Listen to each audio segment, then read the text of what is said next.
So this is Jack Sargent at the FILMINK offices with Crispin Glover, who's taken time out from his tour of Australia to be with us. So Crispin. Hello.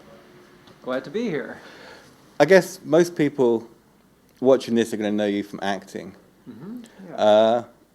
So what I want to ask about acting is what's your process of acting? How do you prepare for a role when you're doing something like Willard with all the rats? I mean, how do you rehearse that? How do you get into character for that? Well, that one every role requires something different, and that the way that screenplay was written, it was quite apparent that a certain amount of emotional. It was a sad character, and there was written to be a lot of tearful sadness in it. And I spoke with the director about it because something in acting class that I had remembered and I thought was a valuable lesson was it's better to have a little bit of real emotion than a lot of fake emotion. And sometimes if you've seen written in the screenplay, it's, you know, he's crying or whatever, there can be almost a blockage that happens where it's like, okay, at this moment this is supposed to happen. And I said to the director, I could tell that there was an importance of something about this kind of true sadness. And for me, as an actor, it's very easy to get to an agitated state. It's very easy to get angry. It's very easy to be nervous, those kinds of things. But as a person, my nature is not really that tearfully sad. That's just not my nature.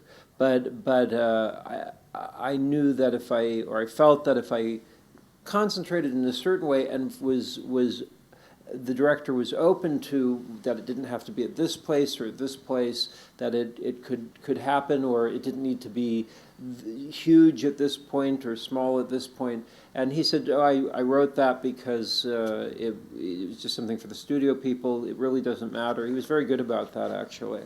And then I really did concentrate a lot on the emotional elements and use different things for different scenes, and that's something I'm proud of the work in that film, is the emotional tearfulness that was gotten to in it, and that was one of the things I concentrated most on that particular character. Right. I mean, was that when they were making that film? Was it made with you in mind? No, they came on to me a bit later on. I think there was another actor that they had screen tested before me that the studio didn't want, and then I had been in Charlie's Angels, had just come out not too long before that, which was a successful film, and I have no doubt that that's part of the reason that I was put into consideration for it, which is a great deal of how things are cast. If you're in a film that has made a lot of money, then you're considered for other films that are studio films. That's still, in my entire career, that's the only time I've been the protagonist in a studio film, was Willard. Right. I've played protagonists in what are so-called independent films, yeah. But that's the first time and the only time I've played a protagonist in a studio film, and I enjoyed it. I enjoyed playing that character and working on that film.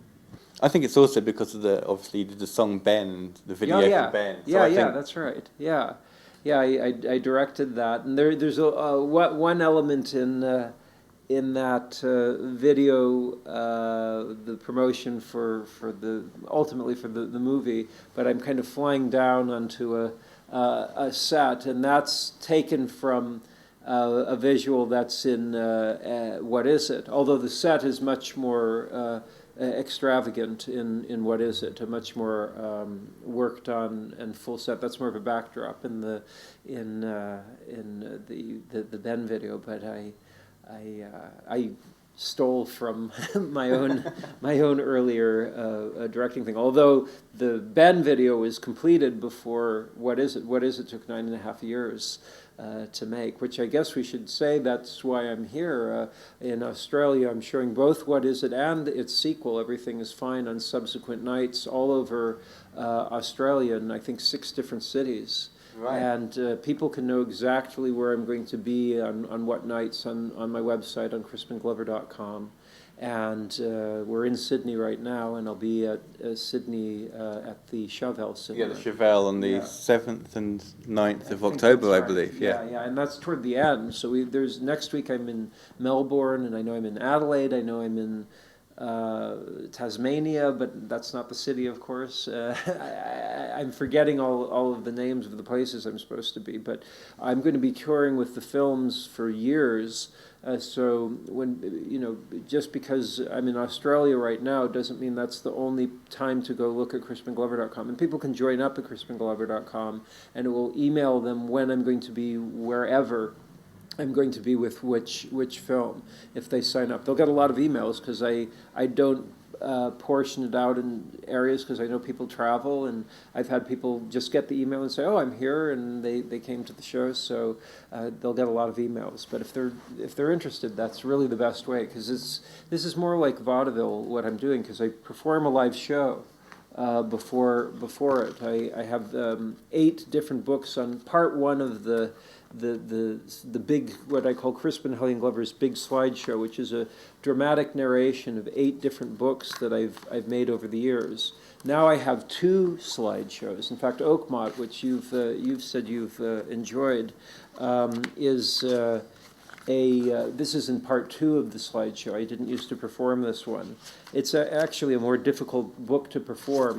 The first books that I selected for part 1 of the slideshow were very readily somehow usable for making an easy dramatic show.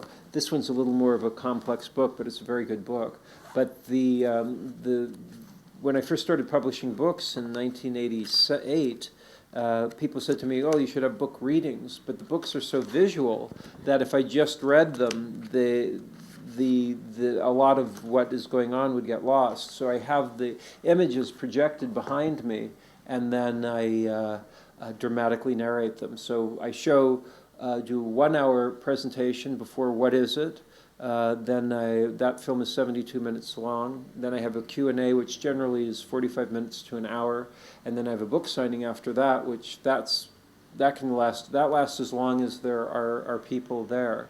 And so that can go on very late. And the latest I had was in Chicago at the Music Box Theater. It was a 750-seat venue that was sold out, and I was there till like 4:30 in the morning or something signing, but it was great. I was selling a lot of books, and all the people were enthusiastic. Then on the subsequent night, I show part 2, Everything is Fine, which is written by a fellow named Stephen C. Stewart,